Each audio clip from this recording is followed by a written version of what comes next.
En tant qu'élève de la famille Kocho, Kanao montre enfin toute l'étendue de sa puissance. Ses réflexes s'accélèrent et son sabre du soleil laisse de nombreuses entailles sur le corps de Doma. Et malgré l'intensité du combat, elle réussit à éviter d'inhaler la moindre particule de poussière cristallisée dispersée par l'éventail du démon. Très vite, Doma comprend que cette jeune fille qu'il sous-estimait est peut-être encore plus dangereuse que la proie qu'il vient juste de dévorer. Et de son côté, Kanao réalise aussi à quel point cet ennemi, membre des lunes supérieures, est terrifiant.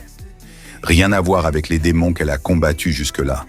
Son corps tremble malgré elle. Elle a la gorge brûlante, le souffle court, et pour la première fois, elle sent sa tête tourner. Non pas de peur, mais de rage pure, de haine. Son esprit est embrasé par une colère sacrée, née de la perte de sa sœur adorée. Son corps, tendu jusqu'au bout des doigts, résiste à la panique. Elle attaque encore et encore, mais Doma bloque ses assauts avec une facilité déconcertante. Pourtant, il remarque rapidement quelque chose d'étrange. Cette fille parvient à esquiver tous ses coups, de justesse. Grâce à son expérience, il comprend. Kanao lit ses mouvements en observant les moindres contractions de son corps. Elle prévoit ses attaques. Même lorsqu'il accélère, elle s'adapte. Doma prend alors une décision. S'il détruit ses yeux, il gagnera. Il concentre ses assauts sur le regard de Kanao, mais malgré la précision de ses attaques, elle continue d'esquiver. Elle a un corps entraîné, forgé par des années de discipline. Même les attaques les plus sournoises n'arrivent pas à la toucher. Mais le sang démoniaque de Doma est vicieux. Il ne faut pas seulement éviter la poussière, il faut aussi résister au froid glacial qu'il génère.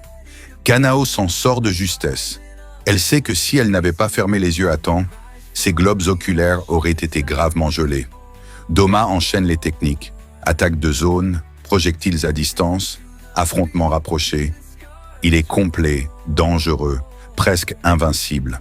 Pour éviter ses coups, Kanao doit reculer sans cesse, et soudain, il disparaît de son champ de vision. Quand elle le retrouve, il est trop tard. Sa lame a disparu de sa main. Doma l'a volée, sans qu'elle s'en rende compte. Sans attendre, il lance une énorme attaque de zone. Kanao, désarmé, doit alors observer chaque détail pour trouver un endroit où la blessure serait la plus faible possible. Mais au moment où la situation devient critique, une silhouette surgit. Inosuke arrive enfin sur le champ de bataille. D'un seul coup, il détruit l'attaque de Doma et sauve Kanao. Il observe Doma attentivement. Et quand il voit un 2 dans ses yeux, il explose de joie. « T'es la lune supérieure numéro 2 ? C'est bien toi. Si je te bats, je serai un vrai sanglier, un sanglier de légende. »